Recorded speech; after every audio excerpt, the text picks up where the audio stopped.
عمومی لسانیات کا تیسرا شاخ ہے نحویات سینٹیکس۔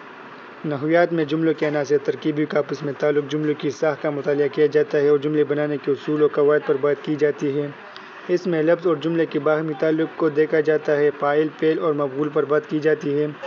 نحو وہ علم ہے جس میں اجزائے کلام کی توضیح، ترکیب اور تعلقات باہم سے بحث کی جاتی ہے۔ مختلف کلمات کے باہمی ربط اور تعلق کا پتہ چلتا ہے۔ اس کے جاننے سے انسان کلام میں غلطی نہیں کرتا۔ جس طرح مختلف آوازوں کو ایک خاص ترتیب کے ساتھ رکھنے سے بامعنی لفظ یا کلمہ حاصل ہوتا ہے، اسی طرح مختلف لفظوں کو ایک خاص ترتیب کے ساتھ جوڑنے سے جملہ یا کلام بنتا ہے۔ صرف میں لفظ کا مطالعہ کیا جاتا ہے، جبکہ نحو میں جملے میں موجود الفاظ کی ترتیب کا مطالعہ کیا جاتا ہے۔ اس طرح قواعد کو دو حصوں میں تقسیم کیا جا سکتا ہے، مطلب صرف اور نحو۔ صرف میں لفظ اور اس کی ساخت کا مطالعہ کیا جاتا ہے، جبکہ نحو میں مرکبات کا مطالعہ کیا جاتا ہے۔ مرکب کی دو اقسام ہیں، مرکب ناقص اور مرکب تام۔ اسی مرکب تام سے جملہ مراد لیا جاتا ہے۔ زبان میں آوازوں سے مارفیم اور مارفیموں سے لفظ تشکیل پاتے ہیں۔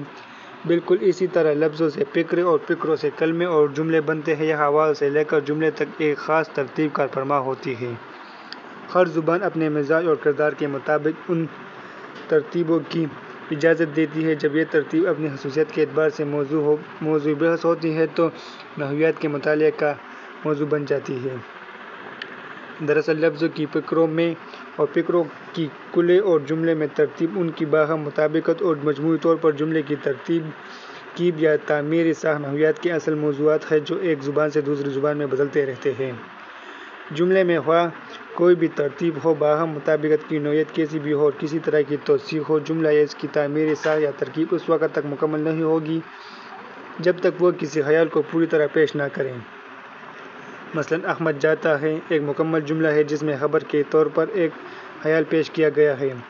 یہ جملہ تین الفاظ یعنی اسم، فعل اور امدادی فعل سے ایک خاص ترتیب میں مکمل ہوا ہے جو اردو جملے کی مخصوص تعمیری ساخت ہے۔ اس جملے میں احمد اسمی اور جاتا ہے فعلی فقرے ہے۔ اس پر مزید اضافہ کرتے ہوئے ہم کہہ سکتے ہیں کہ میرا دوست احمد اسمی فقرے کی توثیق بھاگتا ہوا جاتا ہے، فعلی فقرے کی توثیق اس کی مزید توسیع ہو سکتی ہے، یعنی میرا ایک قریبی اچھا دوست تیز بھاگتا ہوا گھر جاتا ہے۔ یہاں لفظوں کی ترتیب اور فقروں کی توثیق کے کچھ اصول وضع کیے جا سکتے ہیں۔ اس کے علاوہ لفظوں میں مطابقت اور بحیثیت مجموعی تعمیری ساخت کے قاعدے بھی مرتب ہو سکتے ہیں۔ جملے کی ساخت کے اسی طرح کے مسائل نحویات میں زیر بحث آتے ہیں۔ نحویات کے مطالعے میں ایک اصطلاح تعمیری ساخت استعمال ہوتی ہے جس کے معنی ہے جملے میں زبان کے مطابق لفظوں کی مکمل ترتیب، جیسے چمن میں بہار آئی۔ یہ اردو زبان کے مطابق ایک مکمل ترتیب یا تعمیری ساخت ہے جو ہر زبان کے لیے ضروری ہوتی ہے۔ اگر اس جملے کو بہار چمن ہے میں آئی کہیں تو جملے کا اصل مفہوم تو سمجھ میں آ جائے گا، لیکن یہ اردو کی نحوی ساخت کے مطابق تعمیری ساخت نہیں ہوگی۔ البتہ جملوں میں فقروں کی ترتیب کے وقت ہم تھوڑے لاپرواہ ہو جاتے ہیں۔ جملے کے تجزیے میں جزوں کے مطالعے کی بھی بڑی اہمیت ہے۔ یہ جملے کا ایک ایسا حصہ ہوتا ہے جو جملے کے فقروں کی نمائندگی کرتا ہے۔